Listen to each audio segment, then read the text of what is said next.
Hi, how's it going? Donkey. Donkey. Donkey! Donkey! Donkey? You're A stallion, baby! Ah!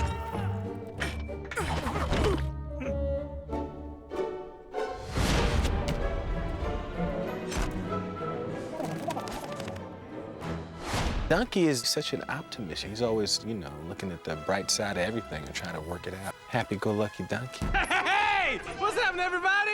Donkey makes me laugh always. I love that character as much as I love mine. Well, I don't feel any different. I look any different? You still look like an ass to me. He's a jackass. You might have seen a housefly, maybe even a superfly, but I bet you ain't never seen a donkey fly. Insecurities, self-esteem issues, a donkey and talking just makes for lots of fun. Ugh, it's hideous.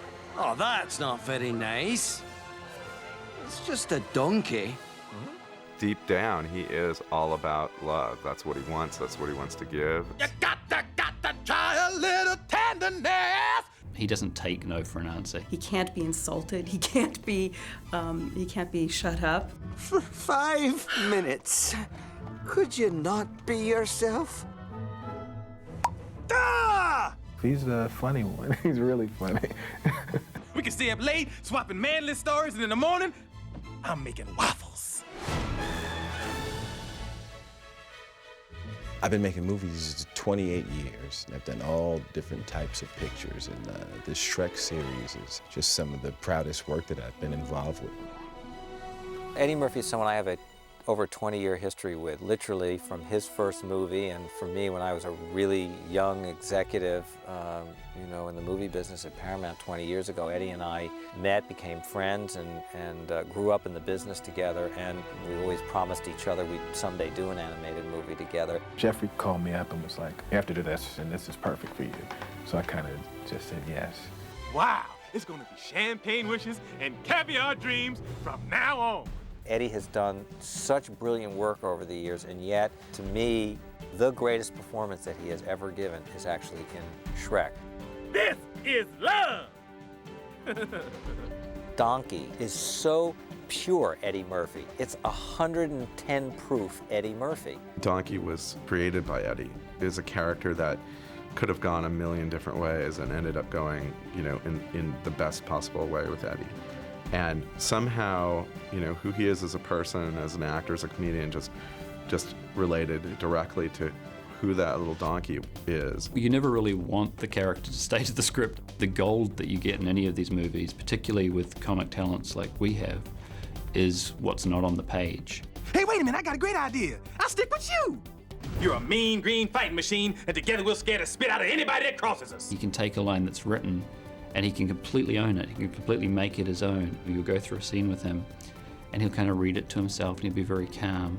And he'll get in front of the microphone and it's like that line was never written, it just came out of him.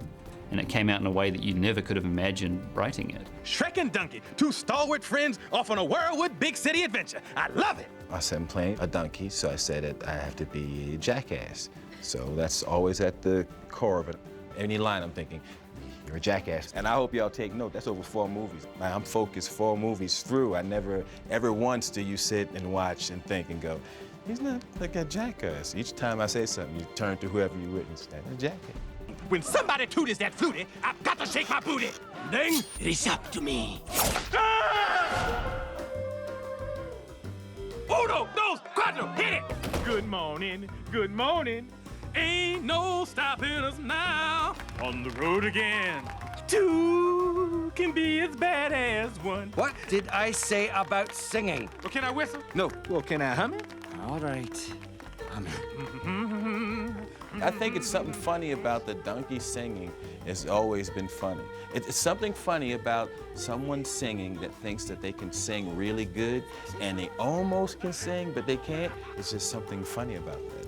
And especially if you're looking like a donkey and the tooth is missing on the side, for some reason that's just gold on the screen. I love hearing Eddie sing, and Eddie's a singer, and it was really fun choosing the songs that Donkey might want to sing, and they're all Beast of Burden songs. Cause I'm all alone, There's no one here beside me. At a certain point in every film now, he goes, okay, when do you want me to sing? And what are they? And, you know, he kind of wants to do them all at once. He gets up there and does them. He's amazing at it. These eyes have seen a lot of love, but they never want to see another one like they had with you. Eddie takes his singing real seriously. It's something that he actually loves. He's serious about it. So getting him to be okay singing badly was a really, really hard thing to do. But, you know, he was such a good sport about it. Quiet! Hit me with your best shot! He understood this is, you know, he's an annoying, singing, talking donkey. And he had a great time with it. And the most fun is that at the end of Shrek, he breaks into a solo of I'm a Believer. And we actually said to him, okay, so now you can sing great. And, you know, we created this sort of gospel version of the song for him to do. And he just went nuts. I believe, I believe, I believe, I believe, I believe, I believe, I believe, I believe, I believe. Hey! I actually think it's one of the, you know, most fun parts of the film. I'm in love. I'm a believer. I couldn't leave her if I tried. I think they're mocking me. I think they know that, you know, well, it's like, listen, he put some records out and they were horrendous. And I think that's a soft spot for him. So let's make him sing in all these movies and he'll be squirming in his chair. You know, I think I preferred your humming.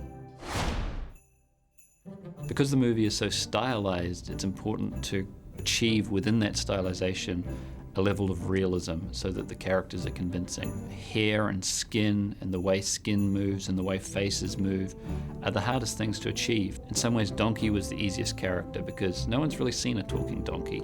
No one knows what a talking donkey should look like. Hi, princess! It talks! Yeah, it's getting them to shut up, that's the trick! It's been a really cool process. Donkey clearly went from cartoon donkey and the body that does stuff that, you know, really donkeys don't do. So this kind of movement, you know, we have Donkey doing it, but we made it more anatomically correct. He would, you know, raise his hoof, not turn it over like a hand. We did go in and put more controls in as well around the eyes and stuff and the mouth to allow us to get his performance more subtle as he matured as a character. Cool. There's a lot of care and finesse and things that can go wrong, and it just takes a lot of time to get things to look right. Everything's a case of trial and error. For instance, we had shots of Donkey. It was actually someone's first day in production, and they made one change which they thought was an innocent change to the Donkey setup. And the next day we got back renders from about a half a dozen shots with Donkey looking like a chia pet. It's just so adorable. We've saved those, and we look back at them for a good laugh. Before this is over, I'm gonna need a whole lot of serious therapy. Look at my eye twitching. Well, it's no wonder you don't have any friends. Only a true friend would be that truly honest. Donkey's this wonderful Shakespearean full naivete that, as far as he's concerned, when Shrek chased the soldiers away, which Shrek was doing for his own reasons, he rescued Donkey. And Donkey loves Shrek for that, and he's just going to attach himself to his new friend and stay with him. Can I stay with you? What? Can I stay with you, please? He's impressed by Shrek. He loves everything that Shrek does. So he's just got this kind of wonderful persistence that finally cracks through Shrek's shell. I think Shrek lets him in without even really realizing he's doing it. And Donkey just sticks with him and has that persistence. Friends? Friends. You know, Shrek 2, we wanted to see their life beyond the first movie. There was a need, both story-wise and personally, to add to the cast. Donkey was now the third wheel in this relationship. He'd finally found a friend, and his friend went and got married, and so many people can relate to that experience. So we already had this aspect of Donkey feeling threatened, and we thought, well, wouldn't it be fun to spice that up a little bit more and have someone else vying for Shrek's attention to threaten him even further. Hey, look, a little cat. Look out, Shrek! He got a piece! Donkey's a little jealous of Puss in Boots. Sorry, the position of annoying talking animal has already been taken. I think that there's always a healthy rivalry between insolent animal sidekicks. I encourage that in a movie. It gives Donkey an interesting competition. Listen, if we need an expert on licking ourselves, we'll give you a call. In Shrek Forever After, in alternate reality, he's working for the witches, he's a beast of burden, and he's not very happy about that, but that's the job. He's almost used like a radio, where the witches are whipping him, so he sings different songs. And of course, he's a little bit more unkempt, a little, hairier. He had a patchiness to him that wasn't in the other Shreks. His mangish look kind of worked a little bit. I liked it. Smell it, get it, where you go. Do I look like a bloodhound to you? In case you haven't noticed, I'm a donkey, not a dog. If I was a dog, they'd call me dog, not donkey. He's kind of the same Donkey we know, although he's lacking that one thing that's so important to Donkey that really brightens him up, and that's friendship. I'm your friend. But of course, he meets Shrek all over again and gets to be his friend all over again. That's my best friend! They're definitely best buddies, and I think that Shrek is still incredibly impatient with Donkey, but at the same time, you can tell there's an underlying understanding and obviously love between the two of them. True love's kiss. Hey, well, you're gonna have to take me to dinner first. People come up with their kids and they'll say like, my son has seen Shrek 100 times. And the kid will be standing there and they'll say like, do a scene from Shrek. And the little kid will do like a whole scene from Shrek and do the donkey's lines and stuff. And then they're looking at you and you go like, eh. Yeah, I don't even think of it as Eddie Murphy anymore. I'm a huge Eddie Murphy fan, but I just really think of him as actually Donkey. I always said that I really think that if I were to drop dead, they'd put a picture of that donkey in the paper and say Eddie Murphy passed away to that issue. They want that to be me. That donkey, they want that to be me. Oh, man, now I'm all emotional.